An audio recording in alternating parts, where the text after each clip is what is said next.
Okay, everyone, let's talk about the Industrial Revolution.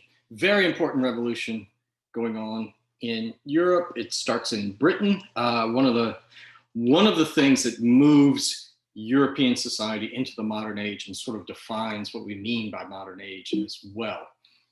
So let's look at some of this. A few observations as I have a sip of green tea. This is very important in historical change. As I said, it ushers in the modern age. I mean, look around us. I'm right here on a computer, a laptop. We're using technology to teach this class. You're watching it from a piece of technology that someone created. It's really remarkable what happens after this when we think about the importance of the Industrial Revolution. Because up until this time period, people lived very much alike. They lived the same as people in the ancient world often did. They relied on farming and food to survive. Now that begins to change, and we'll see a dramatic population growth come out of this, a number of new inventions and technological changes. Some of these technological changes are going to be added to the military to update the military, and whichever military embraces the latest technology, as long as they have sufficient numbers, becomes a very, very powerful military. So when we think about that, we can't even think about how we would be unable to live today without technology. You know, if the electricity goes off, the lights go out, you have a blackout, how dependent we are on technology for the very standard of living we enjoy and for the comforts we have today, for the way we live. And what happens is this industrial revolution is about these technological changes that don't just stop. They're going to start in one area. We'll look at that in the textile industry, and then they're going to be applied.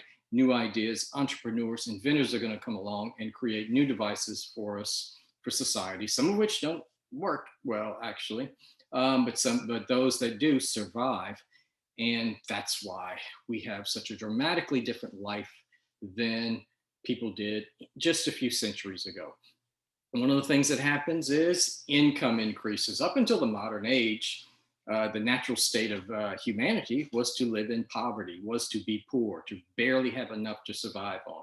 It is a struggle for existence up until this industrial revolution. That begins to change as the amount of money in society increases and income increases along with it.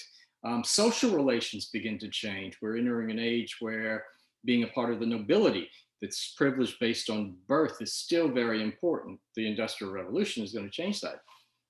People can get very rich. Businessmen can become enormously wealthy.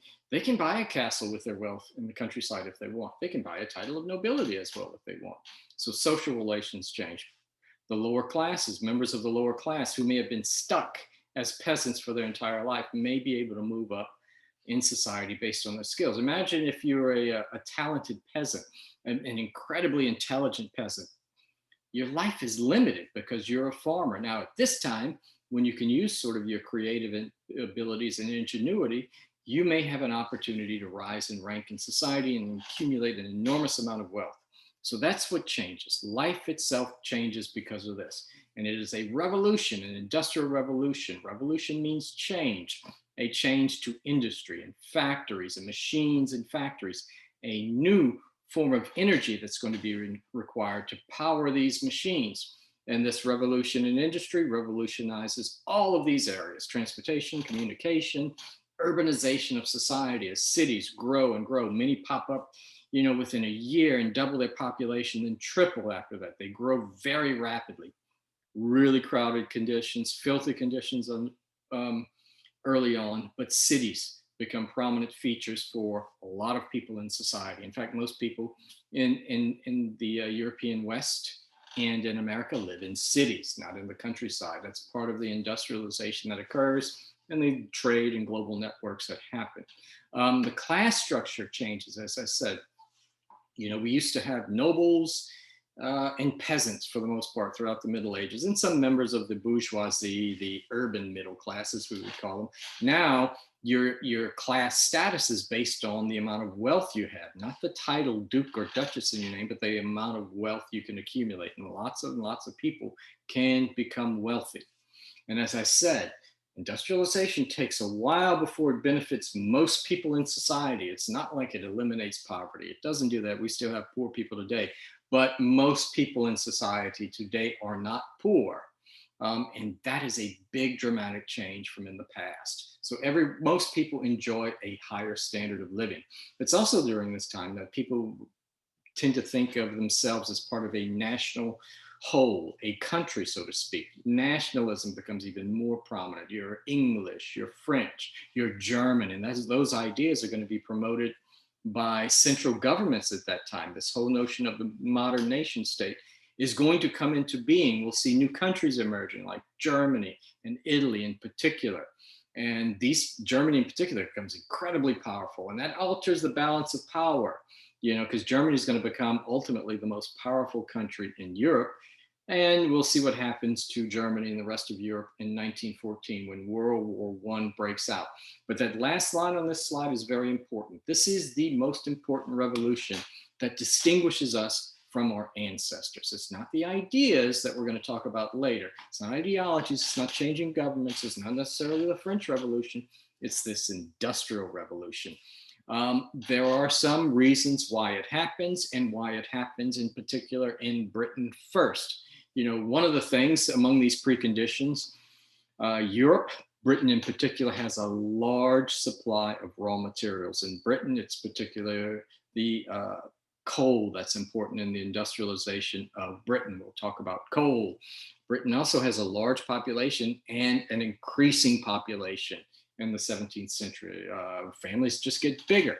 And with bigger families, you have more mouths to feed. Someone's going to come along and satisfy that demand. You have an agricultural revolution that increases the food supply. More food, more people. It tends to work that way. You can ask your advisor how that happens. And with more people, you also have a large labor force. So we talked previously about the enclosure movement in Britain, where land was closed off, farmland, and people are often kicked off the land, and also forced to provide labor and paid for their labor in this wage labor system to work the farm. But because you have fewer and fewer people working as farmers, it's more people available to work in factories. And remember, there was a kind of early form of rural manufacturing, the putting out system or the cottage industry, where you had families in rural areas actually doing some of the manufacturing, making clothes and a variety of other items in the countryside to be sold for a profit when a middleman purchases these items and sells them at a profit. So you got the beginning of this capitalist system that ultimately is going to prevail. It happens within Britain first because Britain is stable. I just mentioned the French Revolution that caused a lot of chaos. You're looking at 1.5, maybe 2 million people dead in Europe in the French Revolutionary Wars and the French Revolution. Britain's not like that. Britain had that peaceful transition, the Glorious Revolution, so you've got some political stability. It is a government that has a monarch who rules with parliament, so it's a weak monarch. He's not a divine right monarch. England has a low system of taxes. Government is cheap. That's a good thing, a low system of taxes. So that means more money is available for industrial development. And so you begin to see people expanding agricultural bases, expanding manufacturing. That's very important in this industrial revolution, having a stable supply of money available and the opportunity to invest surplus money in some of these economic areas. Britain also has a powerful navy to protect shipping, importation of some raw materials, but also selling abroad some of the manufacturing items. And domestically, England's army protects against civil insurrection, against things like the French Revolution happening. So you have a stable society, and you have a public in England that's kind of educated, but it respects this system, a public that doesn't just honor kings and nobles, people with titles, but also people who make money, respect for businessmen, respect for bankers or those who provide capital, money for businessmen. The American Revolution started in part because the American colonists thought they were taxed too highly. They weren't, but they just resented the idea of taxation. England has a low system of taxation and few regulations. Fewer regulations allows economic activity to boom. And money is important. Lots of money, capital. It has a national bank. The Bank of England, it's a national bank that gets established to provide money, loans for businesses to grow and develop. England has a pretty good transportation system. There's a number of rivers, but also a number of canals that connect cities, connect places within England's canal construction. And at that time, it was cheaper to travel and transport um, uh, on a canal or river by water than it was over land. You can imagine you don't have nice roads that we have today, paved roads, muddy roads, short roads. And if it rains too much, you get stuck in the mud, that sort of thing. Easier to travel by boat somewhere. England also has colonies around. We talked about the American colonies, sure, ultimately become the United States, but there's still trade occurring. A commercialized agriculture, system of agriculture, so that people who are involved in growing food sell it for profit. So there's this idea that it's perfectly acceptable to sell these things for profit. So coal, later on iron ore, which we'll use for steel production, um, and innovation. You have to have entrepreneurs. I'm a teacher, I'm not an entrepreneur. I didn't invent anything either, so I don't run a business, I'm not an inventor. You need those people. They are available to a large degree in England.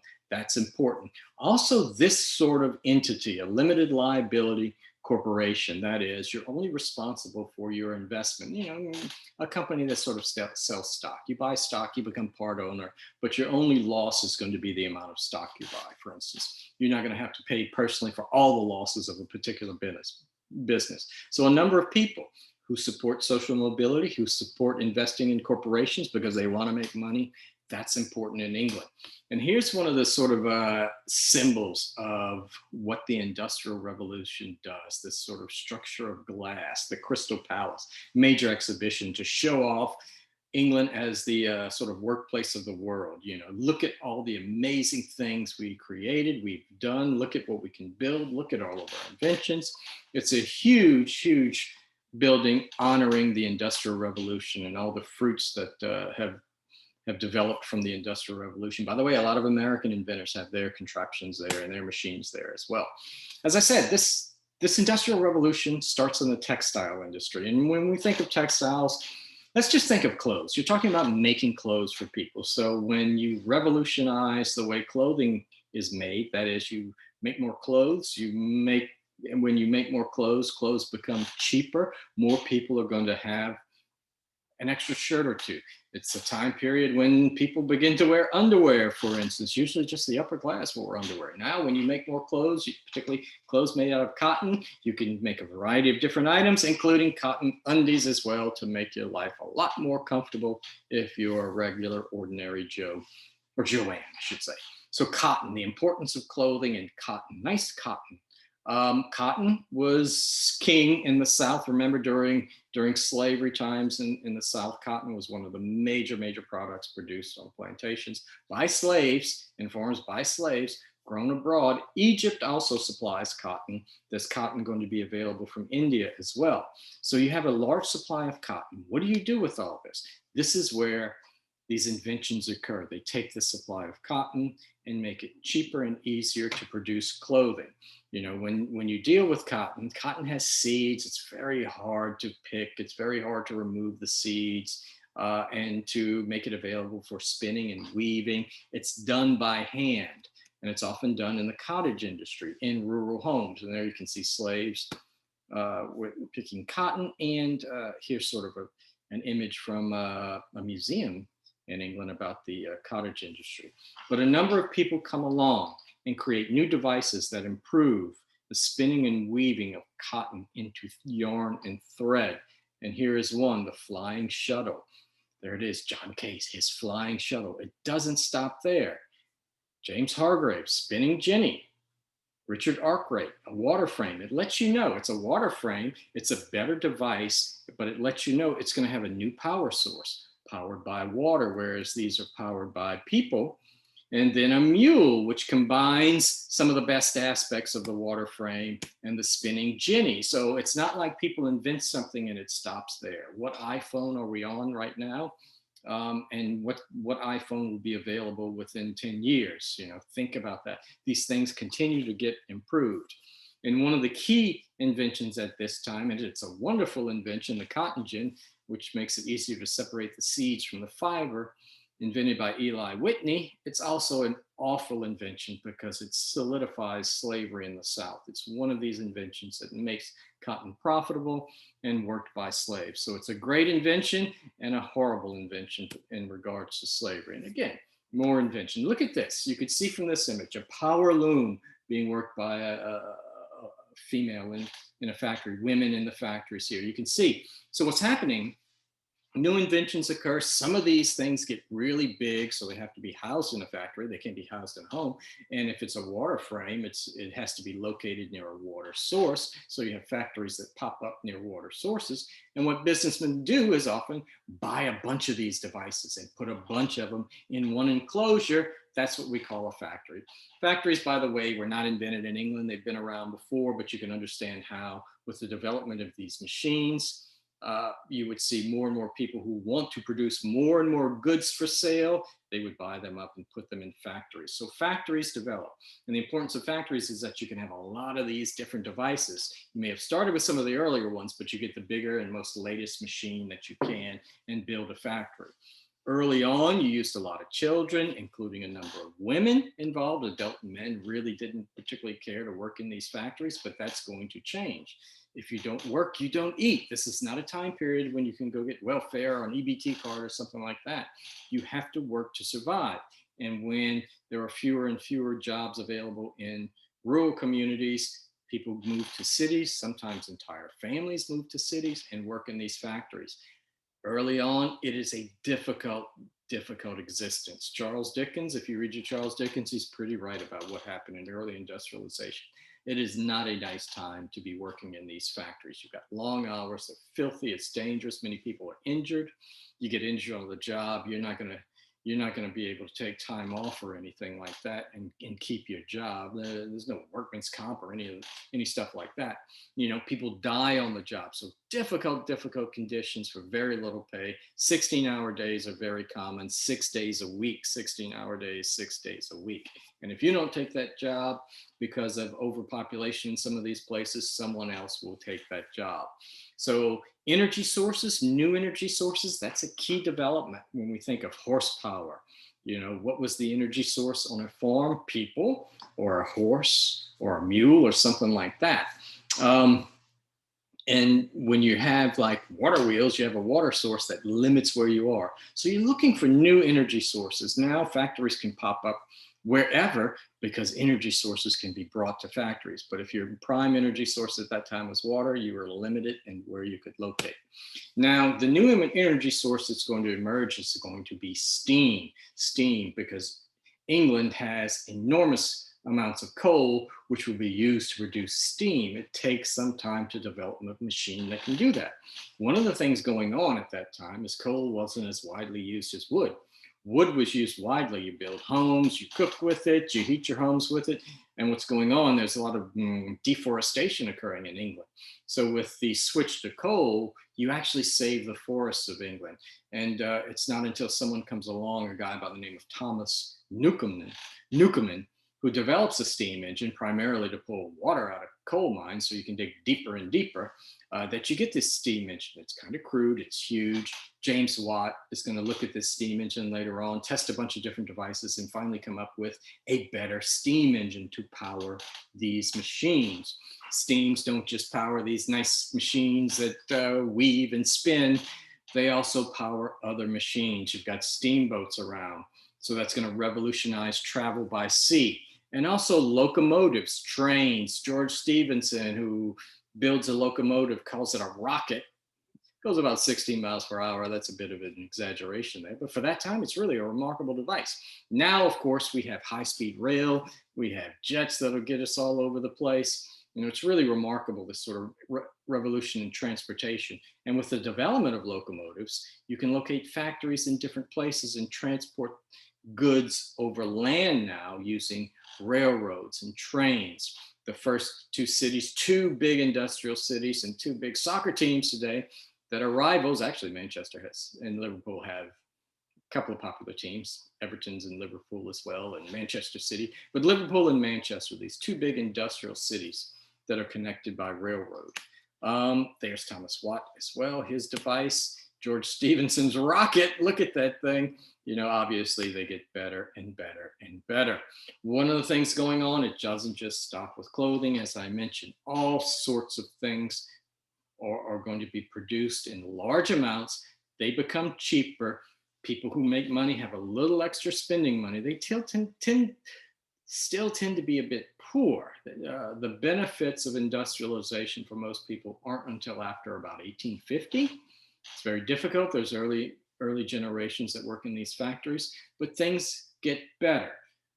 Just to build railroads, you need workers, navvies. A lot of Irishmen moved to England to build this sort of railway system. We have the Irish in America as well, working on railroads here. Chinese who immigrated to America in the West, who worked on the railroads there. So there's a need for these items. There's a demand for the items that are produced through industrialization, and urbanization is the result. The cottage industry is going to decline. As I said before, though, with the cotton gin, slavery became more profitable in the South where a lot of the cotton was grown. Look at these figures here. Britain and France were about the same in terms of wealth, around 1780. Britain is much wealthier, and the value of its trade is just much greater than France just a few decades later. Why? Because England industrialized and France didn't. England built all kinds of things. English industries dominated the world. They dominated the world market. They were sold all over the place. They're producing so much of just about everything than any other country. Look at this stat on coal, 5 times more than France in 1850 and more than Germany. That's going to change when these countries decide it's time for us to industrialize. But England dominates the world early on.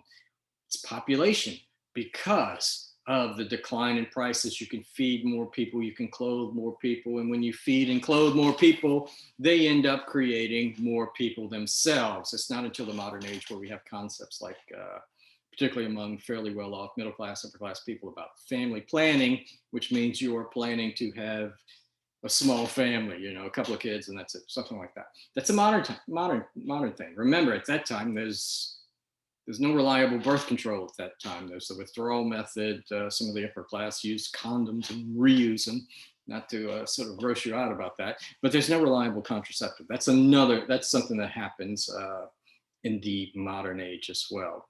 So England, just vastly richer and wealthier. And you get people who come along to explain what happened in England and why England is so successful. One of those figures, Adam Smith, who was a philosopher, he wrote in 1776, or published his book, The Wealth of Nations, a much longer title, as you can see, but The Wealth of Nations, which is an interesting concept, looking at the wealth that England has and wondering, why is England richer than other countries? Why are English people richer than other countries? That's an interesting question for that time. It's a revolutionary question. Most ordinary people were poor. The overwhelming majority of people throughout history were poor. And suddenly, wait, more people got rich? Why did that happen? And so Adam Smith writes this book because it's something new. We kind of expect to acquire some wealth in our lives today. You're in college, you're trying to get richer, you want to make a little more money.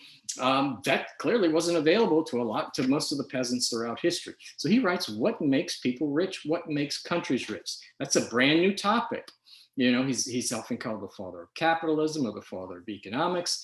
And he points to the importance of market-based economies, where you allow the economy to operate on its own. Remember, we had the scientific revolution. So he claims his ideas, his rules, his opinions on this are scientific. That is, when you look at the economy, this abstract entity that you don't really see, there is an invisible hand at work that guides the flow of money and goods and services, just like in an orderly manner, just like planets orbit the sun.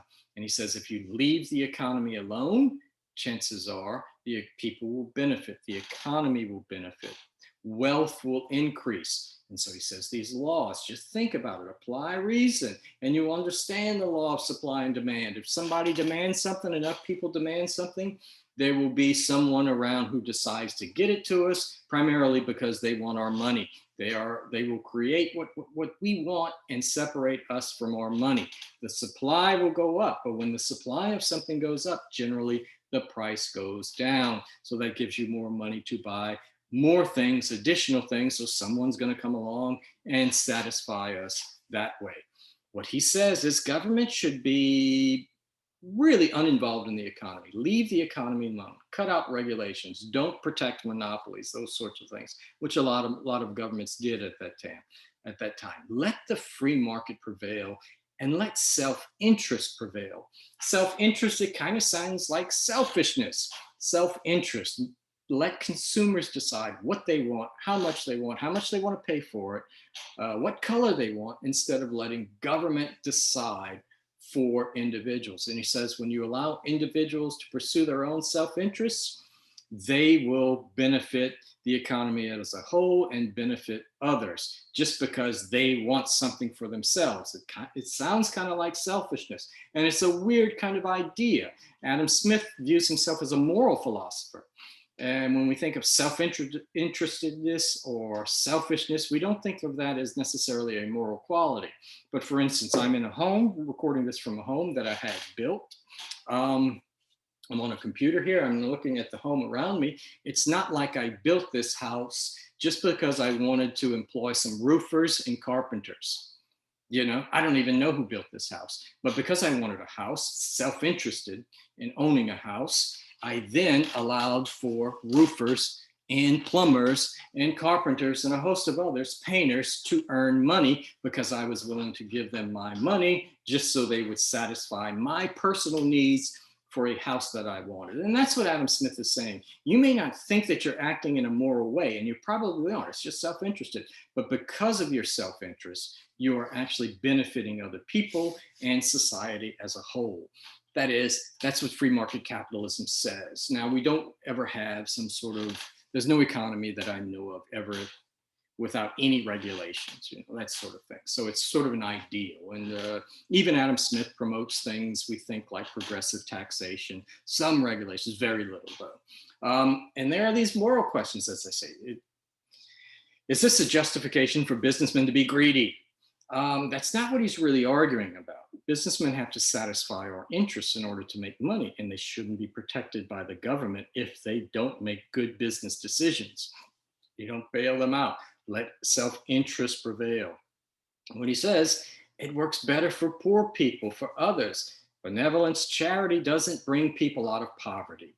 They are temporary fixes, is what Adam Smith says. If you really want to bring people out of poverty and benefit the poor, develop a market economy, allow competition to prevail.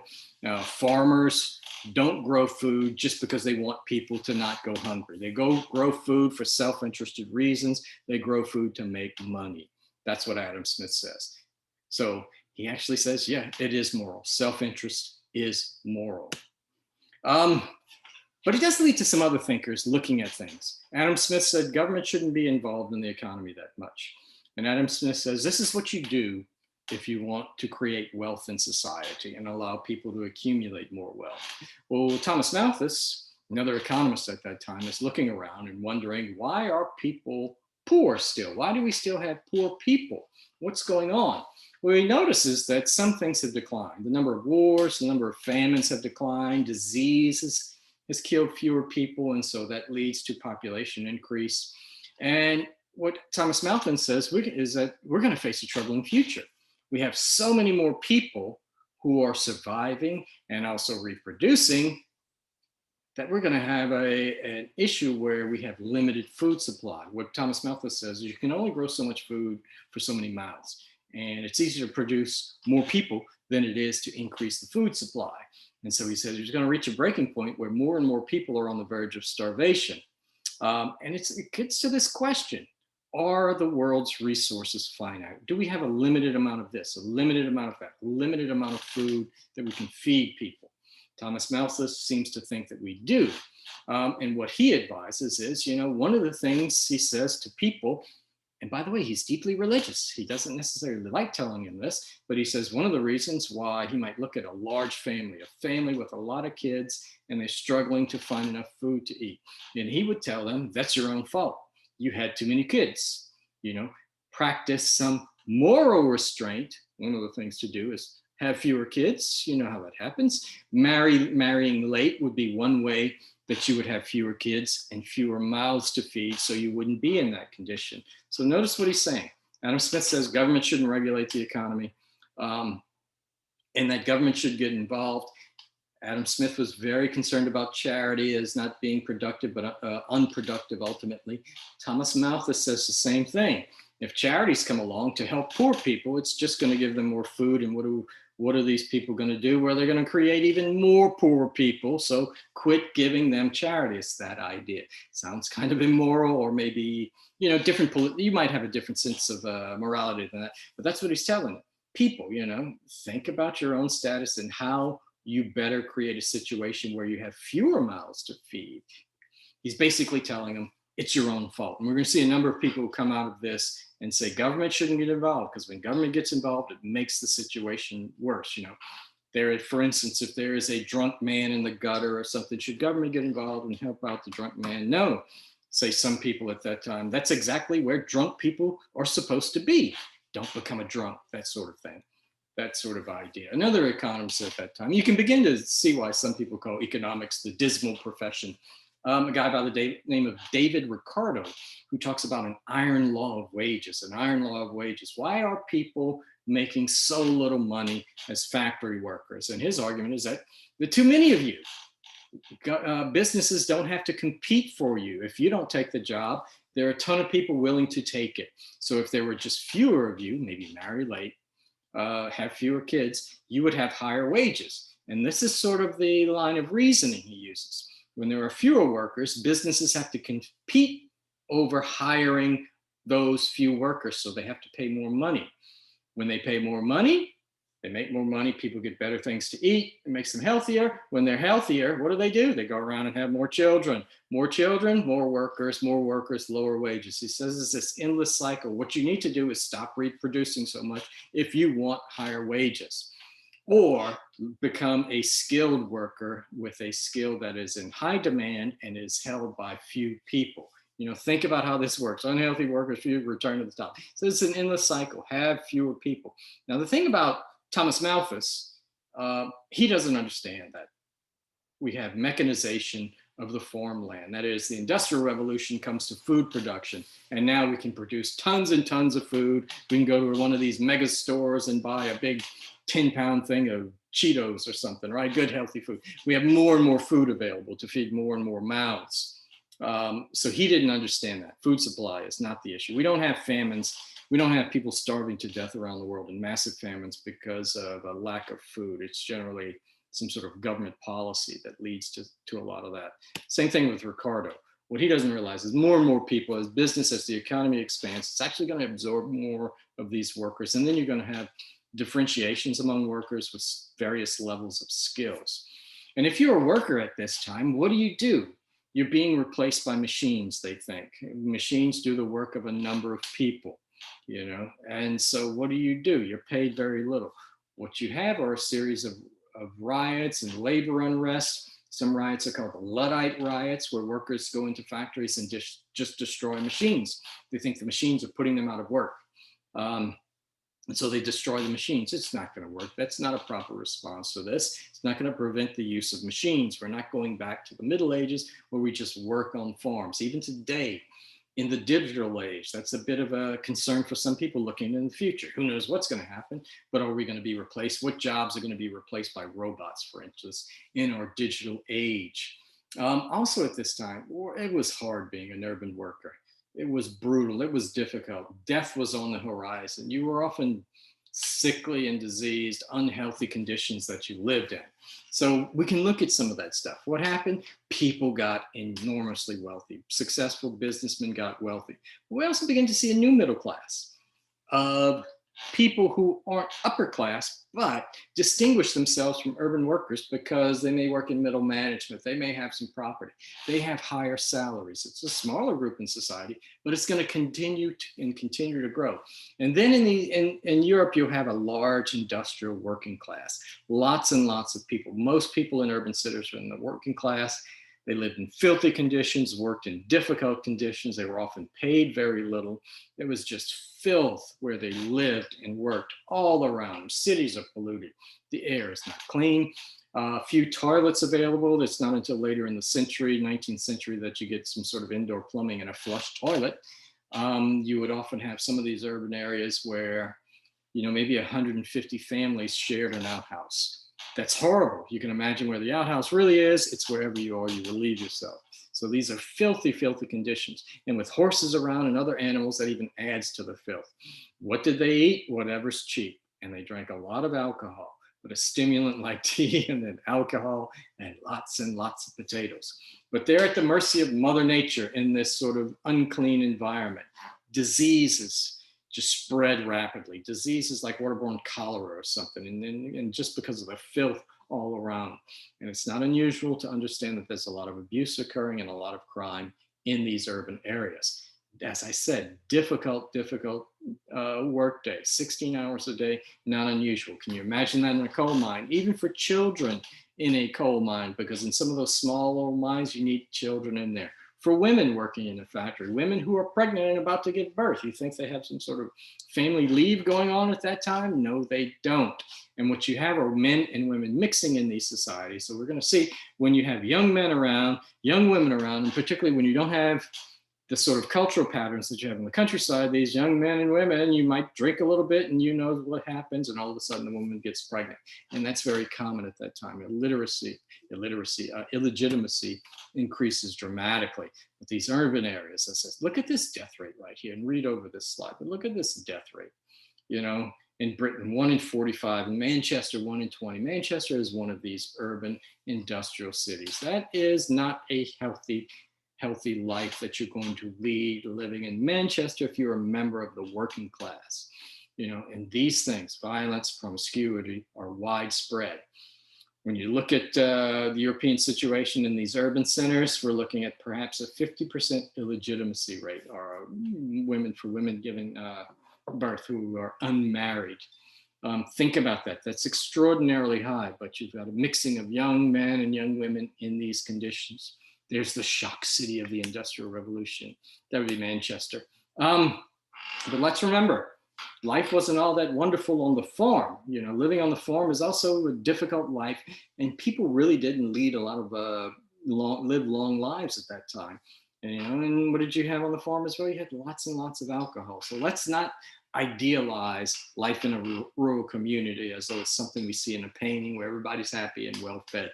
That generally was not the case. And in cities, at least you have fun stuff to do. Lots of different types of entertainment. Manchester is going to organize a soccer team, Manchester United. Same thing with Liverpool. That is, these workers in these factories organize their own soccer teams. A few of these become sort of professional teams that we know of today, which are largely divorced from their sort of working class roots. But that's where some of these things develop. And among the working class is a sense that we're different. We're the working class. A sense of identity and unity among the working class emerges, that they are different from the upper class and they are exploited, say some people. Ultimately, people are going to begin to notice, morals begin to change, and governments are going to intervene to try to improve the lives of workers in these cities, try to improve working conditions, reduce the number of working hours, maybe give some holidays, reduce the working day. That's going to happen. It takes some time, but governments begin to intervene in the economy on behalf of some workers. It's not a lot, not a great deal, and it takes a while. But ultimately, after 1850, things get better. Wages do go up. And here are some of the statistics with urbanization. Most people in the 20th century live in these urban areas. And look at the growth of places like London and Paris, dramatic population growth. Look at European population growth in just over a century. 1914 is a big year because that's when World War I breaks out.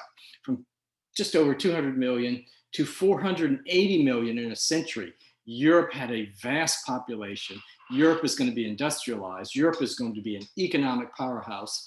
And when you look at about 1914, Europe influenced or controlled about 70–80% of this planet. That is this age of imperialism that we're going to talk about a little later. So this population, this wealth, creation of powerful militaries, this is going to lead Europe to stand out among most civilizations. Women at this time, what are women doing? Well, they're working. Women always work. They worked on the farm.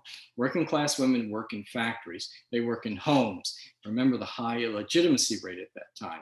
And there's this notion, particularly that is going to emerge about separate spheres. What happens when you mix men and women in these young men and young women in this job market? Well, you end up with pregnant women. You end up with excessive sexual behavior of the working class, that sorts of thing.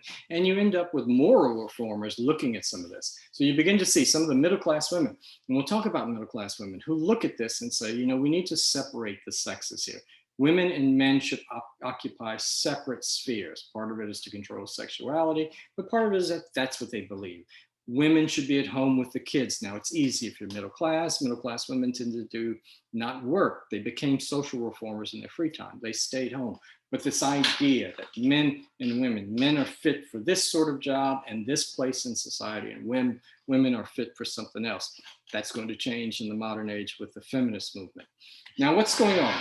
Industrialization occurred in England first. It took a while before it happened in Europe, primarily because of the French Revolution and Napoleonic era. That was a chaotic period, a violent period. Remember, England is stable. Domestic stability helped England, not this turmoil. So it took a while, but industrialization is going to occur after 1850. And they industrialized differently, putting up more tariffs, that is government intervention in the economy, government funding a lot of economic activity. That happens. But they do some similar things. Let's create limited liability corporations, national banks to help with industrialization. And what about European countries that don't industrialize? This is sort of an example. I've got a lot of Irish ancestry. The Irish are Catholic. The Irish are dominated by the English, by Protestant English landlords. Ireland is a conquered country. It was conquered by England. And so the Irish peasants are there. They're Catholic. They're a conquered population. But there is the introduction of something that makes that population grow dramatically.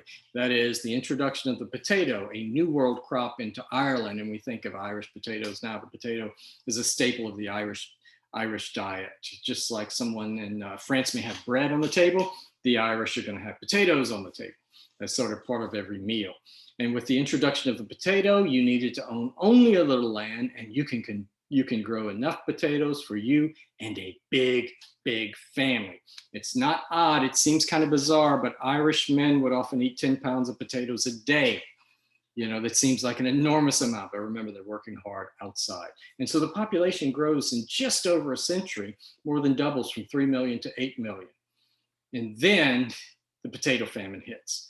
In 1845, the Irish potato famine, the Great Famine, where you have these crop failures. And it's not just one year, other years. And government doesn't intervene. The British are laissez-faire, don't intervene.